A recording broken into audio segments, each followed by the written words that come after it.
Começa agora mais um programa em pauta e hoje nós vamos abordar o racismo no futebol. Apenas para relembrar, há mais ou menos um mês nós já trazemos este assunto, todos os tipos de preconceitos em diferentes áreas. Isso porque recentemente uma polêmica em volta de Daniel Alves, jogador do Barcelona, foi comentada em todo o mundo durante a cobrança de um escanteio. Um torcedor do time adversário tocou uma banana em direção ao jogador e ele simplesmente pegou a banana do chão, comeu e seguiu jogando normalmente. E para dar continuidade e entender o porquê em meados do século XXI isto ainda acontece e também trazer alguns relatos e opiniões de quem entende do assunto, estão aqui comigo no estúdio o professor Henrique Keski, que é doutor em filosofia, o vice-presidente do Esporte Clube Novo Hamburgo, Gelson Klein, e também o treinador da categoria de base sub-17 do time, Regis Macedo. Olá, tudo bem? Sejam bem-vindos a um programa em pauta. Boa tarde, Bruna, professor Macedo. É um prazer estar aqui para discutir esse assunto tão em voga agora. Bem, eu não vou nem deixar vocês falarem, eu acho que é importante, antes da gente começar, eu vou colocar o vídeo para que a gente possa ver que não é novidade para ninguém, tá? Em todas as mídias, inclusive né, do mundo inteiro, está sendo muito comentado. Vamos dar uma olhadinha.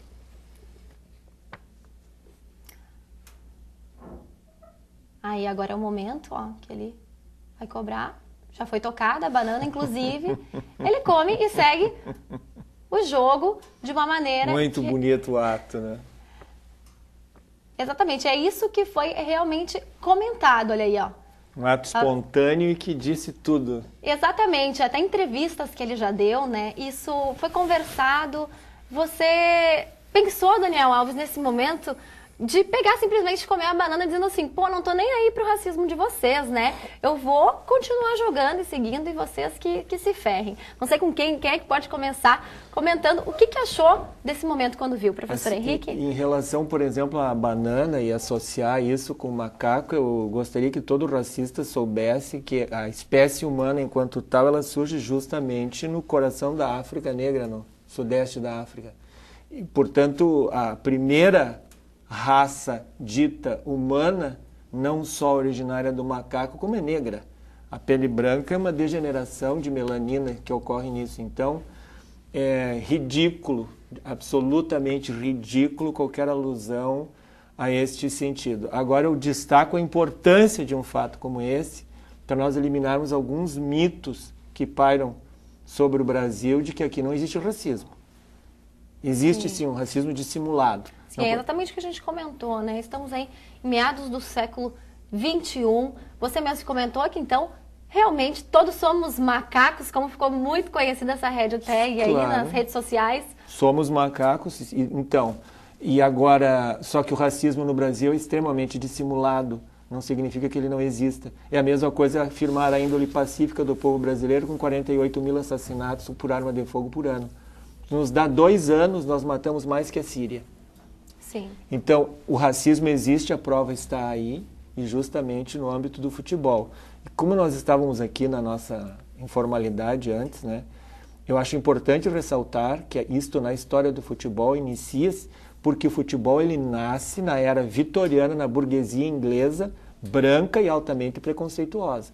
Sim. É bem tarde depois na história do futebol, e os dados estão aí para comprovar isso, que o negro começa realmente a ingressar e que o futebol se populariza, porque até então realmente ele era utilizado somente pela elite branca e durante muito tempo foi utilizado mesmo como instrumento, inclusive, de dominação sociológica aplicado às camadas mais inferiores da sociedade. Bem, nós já vamos trazer esse assunto. Antes eu queria saber aí o que vocês que estão aí no futebol, como eu comentei, Regis Macedo, obrigada por sua participação, que treina, que vive todos os dias isso, né? E você também, Gelson, como vice-presidente do Esporte Clube, né, Novo Hamburgo. O que vocês acharam dessa atitude? E se vocês também têm alguma coisa a relatar sobre esses e outros acontecimentos que têm corrido, né? Tanto com Márcio Chagas, o árbitro, quanto o Tinga também, que recentemente sofreu.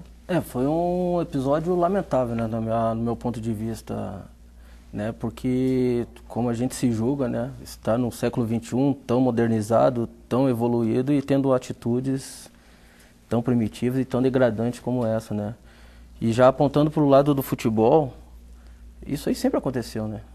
Eu tenho participado 18 anos de futebol, desde as categorias pequenas, por onde eu passei, até hoje, sempre foi assim.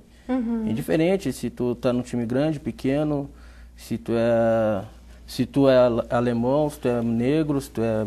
Não importa, sempre existiu. Sempre vem existir. Se tu é rico e entra no futebol, as camadas que hoje predominam, que são os mais pobres, já ficam te olhando com um olhar diferente. Hoje, para ti poder vencer no futebol, além disso, tu tem que ter uma capacidade muito grande mental para poder superar tudo isso. Porque senão você acaba desistindo e partindo para outra área. Gelson, é a paixão que nos move, né? É verdade. Eu acho que o futebol é um reflexo da sociedade, né? No futebol não é diferente do que acontece na sociedade. O que, sempre que se pensa nesse assunto, se aborda esse assunto, o que mais me assusta e me pega é que eu lembro que quando eu nasci só faziam 70 anos que tinha sido abolida a escravatura, né? Que é uma coisa abominável, né? Que a gente imaginar que um ser pela cor da pele podia ser escravo de um outro ser, né? E só faziam 70 anos quando eu nasci, né? Que isso tinha sido abolido. No futebol, como na sociedade, isso acontece ainda, eu acredito que muito, e também o preconceito social. Se a gente lembrar que em 1888, quando os escravos receberam a alforria, na verdade eles não tinham nada de patrimônio, eles tinham a roupa do corpo, eles tinham apenas a roupa do corpo. E naquele momento, já em 1888, muitos brancos tinham patrimônio, terras, né? Já existia Ouro Preto com toda aquela riqueza, né? E eles tiveram que começar do nada. E hoje se mistura também um preconceito social, se mistura ao racial. E o negro sai anos em desvantagem de outras classes de poder adquirir. Hoje que a gente começa a ver negros nas universidades, negros em postos mais avançados, Sim, né? Tinha a questão das cotas também, né? Exatamente. Então, eu acho que as coisas começam aí, porque sempre se ouve dizer, até o caso do Daniel Alves não é esse, mas se ouve dizer que o negro que é bem sucedido, como o Pelé, que ele sofreu menos. Mas certamente no início da carreira dele, ele também sofreu. Sofreu bastante. Então, eu acho que a solução para isso é continuar debatendo, continuar falando. E expondo esses problemas. Expondo. Né?